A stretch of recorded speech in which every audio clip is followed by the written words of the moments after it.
Mark, it is so good to be back with you. I am Lola with Grateful Gratitude. This is Mark with Friedo Nation Production, and it's been a while. It has been a long while. With the growth of my ministry and all the work in the community, I'm just glad to make time to do this. Me too. Me too. So I have a new topic for us to talk about, and it used to be when we did these, I always said, I don't want to be too controversial. Let's be nice. And so there were times that both of us kind of would hold back a little bit. Without a doubt. Well, I'm kind of different now. Just because, I've become very passionate about certain things. One, of course, is my faith. And of course, everything I do is based in Christianity and my love for God. But in April, I became whole food, plant-based. And so I kind of think of myself now as the plant-based Christian. What do you think about that? Just something about plant-based just makes me kind of giggle a little bit. Does it giggle or make you cringe? Well, a little bit of both maybe, but... Okay. But I think you're going to clear me up. I hope so. Let me just explain a short journey. So I, last fall, had my first colonoscopy, which was way past due. I'm still waiting on mine. Oh my goodness, get in there. I had 5 polyps, precancerous. Not uncommon, but I thought, you know what, that's something that I don't want again, because you're going to have to continue to go for colonoscopies, and if someone tells you it's miserable, it's not. I mean, you do spend some time in the bathroom, but as a woman, your stomach will never be flatter because everything's out of there. So I had that, and then both my parents have had cancer. My mom has diabetes, has had cabbage open heart surgery, and I had my first basal cell carcinoma. Mm-hmm. And when I got my blood results last fall, my triglycerides were high. They were 199. My cholesterol was 238. And I kept thinking, I'm getting towards that 60-year-old mark. And you know what? Now it's make or break. I'm either going to start sliding down the diabetes route. I might have more of these precancerous things that aren't caught until they're, a malignant cancer. So I looked into what it meant to eat plant-based. And I started looking at some of the statistics. So basically eating plant-based really follows along with my faith and my religion, because my body is a temple for the Holy Spirit, right? So when my body's functioning the very best it can, I feel like God can do work through me even better, if that makes sense. So I started looking at some of the statistics, and what would you guess that the U.S. population and government spends on healthcare a year? This is a statistic for 2021, which probably has a little skew because of some COVID things. So in like dollar figures? Dollar per year. Billions. Okay. $4.2 trillion. Okay. Now let's put that in perspective. What do you think we spend on defense, military and defense? Billions. 610 billion. Yeah, okay. So what's that tell you? We have created a society that are very, and this is my opinion only, very much reactive instead of being proactive. Meaning, well, if I get that, I'll take medicine, I'll go through chemo, I'll take insulin if I'm diabetic. Yeah. Very reactive. There's no doubt, I completely agree with you. Okay, so far we're good. Yes, Okay. When I break out the tofu, though, you're gone, right? No, I'm out. Okay, so something like that. So I thought, you know what, first of all, maybe we need to have that money to put into defense. But I went to my internist and I said, you know what are my options? And she said, well, you're close to going on a cholesterol drug, which is a statin, which has some terrible side effects. You're a little overweight. I was 163 pounds at the time. You need to exercise more. I got the general doctor response. Yes. So I said, well, what if I change my lifestyle? Meaning I eat better and I exercise and I sleep more. Meaning, try to get a good night's sleep. And she said, well, you can try it. Let's see what happens. Well, 2 months after that, I went to MD Anderson with my mom for one of her melanoma yearly scans. And I asked her oncologist, I said, I'm kind of looking at this plant-based diet thing and the correlation between heart disease and cancer and diabetes and now Alzheimer's. And I said, what would happen if your cancer patients followed this type of lifestyle and this diet? She said, it would reduce my workload that I could be with my family at 5 o'clock every night. She said, that's how significant it is. And I told my mom, I said, if MD Anderson is telling me that this is a really smart thing to do, I'm going to try it. So in April, went to my husband again, bless his heart. You know, he'll support me no matter what. And I was telling you a little story before this. Well, this is so great. He said, you know, you just get too exuberant about things, you know. And I said, but that's because I've researched and I believe and I feel like I'm credible. So I told him, I said, I'm going to go whole food plant-based and no meat, no dairy, no oil. And he said, okay, go for it. And I went to my doctor in July and my blood results came back. I went from 238, now we're talking 3 months time, 238 on my cholesterol to 200, which isn't huge, 199 on my triglycerides to 149, and I lost 16 pounds. And, you know, I feel better. I was going to say, more important than those numbers. Yeah. How do you feel? Well, hearing those numbers makes me feel better, but honestly, all over I feel better. I feel better. You know, and Wes and I walk. But Wait. Is Wes on this new? Well, okay, so let me insert that too. So since April, he went for a colonoscopy and he has colorectal cancer in his family. And he had 4 polyps. And he was blown away because 10 years ago he had no polyps. And no offense to the digestive clinics out there, but it was kind of one of those places he went initially and had the test. They're like, you know, no hemorrhoid, no fissure, no growth. That's just outstanding. And so he felt great. Well, this time he went to UT Southwestern with me because I say that's where we need to go. It's a teaching hospital. And he had 4 and he was blown away. Well, each of us, after we had our colonoscopies, first thing we said to the doctor, how do we prevent this from happening again? She said, I will give you 4 different things. Don't smoke, which we don't. Don't drink, which we don't. Give up red meat, all red meat, and give up processed meat. Okay, makes sense. So he said, okay, yeah.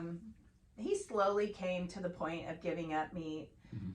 He's given up dairy too. I mean, every now and then he'll have a pizza with a little cheese on it. I can't do that because it kills my stomach. But yeah, so he's in this walk. Now he is more of a processed plant-based, where I am actually whole food. So there's a little difference. But the biggest thing I tell people is change one thing. You don't have to jump in like I did. You don't jump into things. I go in. Yes, you do. Full force because I believe in it. But so I just want to tell you a few things. And have you heard about the Blue Zones? No. Okay, so on Netflix right now there is a great series. I think it's a 4-part series by Dan Buettner, who used to work for National Geographic. And he has studied for 20 years these places called Blue Zones where they have people that live to be over 100. Okay, I've heard. Okay. Yes. So anyhow, so if you watch that, it helps you to kind of understand how diet helps not eliminate, but let's say reduce a lot of diseases. Like they say, you know, in China, there used to not be any breast cancer or prostate cancer. I mean, the incidence was so low. And then all of a sudden, McDonald's, Kentucky Fried Chicken, Pizza Hut, all these American influences put restaurants there. And now they have the same incidence as the U.S. Yeah. women. The proof is out there. Oh, it is if you want to read it. Yeah. I mean, it takes some digging, and there is some lunacy in some of it. Like some get really, like that's not true.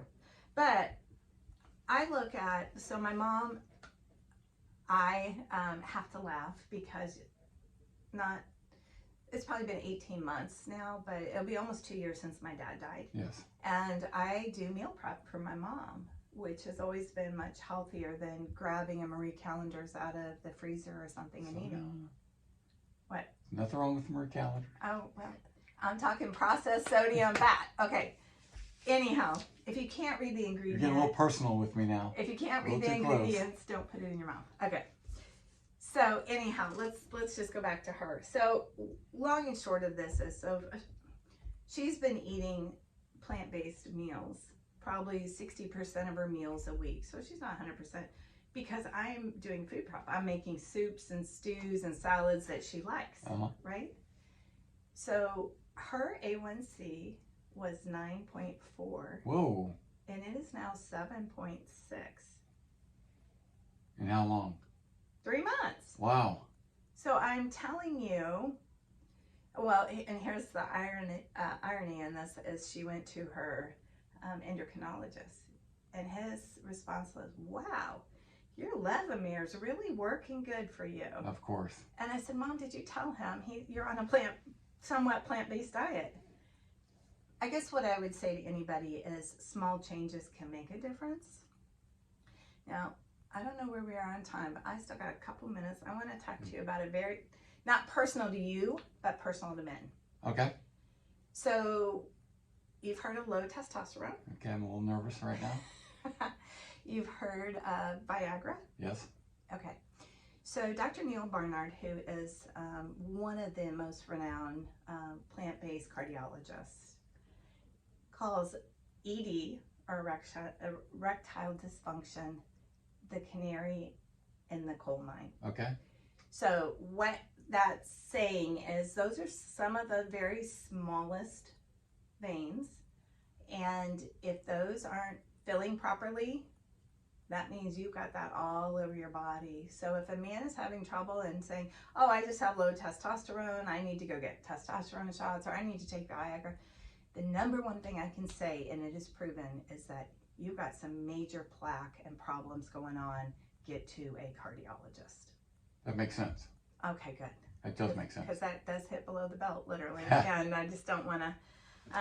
The last thing, too, is studies on breast cancer. Mm-hmm. You know, I probably can say now I know 4 or 5 women in active breast cancer treatment.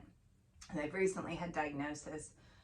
They're getting ready to go through chemo, radiation for some, and it has been proven that a half a cup of organically mature soybeans, which that means not edamame. Okay. You pressure cook them, and honestly, they taste like sweet corn. I had no idea. But if women that have a family history of breast cancer, have had breast cancer or currently going through breast cancer treatment, if they're able to eat, because that's an issue, will reduce the reoccurrence by over 30%. And I think that most people I know, our family's faced 3 cancer diagnoses. I just had 2 pre-cancer diagnoses. And when you know that when you nourish your body and the mitochondria in your cells can fight off those potential cancer cells, it's amazing. So. I love your journeys. Well, the thing about it is, just get rid of red meat. That's the first thing. Or if you're sore and you've been through quite a journey of healing. Mm-hmm. And I wonder if I knew this back then and could have convinced you No. how that would have. No, you couldn't have. And even like right now, to get philosophical with you. Yes. When you're throwing out the numbers and, about your mother and how she dramatically decreased that A1C. Yeah. My thought is, how does she feel? I'm not too concerned about the numbers, even though the numbers are an indicator. Right. But my ultimate concern is, okay, so the number decreased that much. How much better does she feel? And to me, that's the true. So I can tell you, truly, she's had 2 falls since June. And I personally, if I'm going to be 60, she's older than me, approximately what her age is, she's healing better than her friends that have fallen. And she fell flat on her face and shoulder, did not break a bone, did not have a fracture. And of course, people could say, well, you're just reading more into it. But you know what? If you're a caregiver for a parent that would have a broken bone at her age, that's horrific. And again, she took another little tumble at church on the carpet, and she's black and blue, don't get me wrong, and she's sore, but nothing broke. Yeah. And you know, everybody says, oh, you know, you got to have so much calcium and you need that milk for that. And that's not true. So anyhow, but just quickly circling back to the biggest reason was my faith and the passages in the Bible about how to honor your body. And I had a huge prayer list of people, and I started looking at the things, and out of the 40 people I was praying for 40 days, 23 of them were cancer. Yeah. 15 were anxiety, depression. And I just thought, you know what, if I'm praying for this, God's making me aware of it. What can I do to help these people besides pray? That's what's great about you. So there you have it. Thank you. You're welcome. Until next time.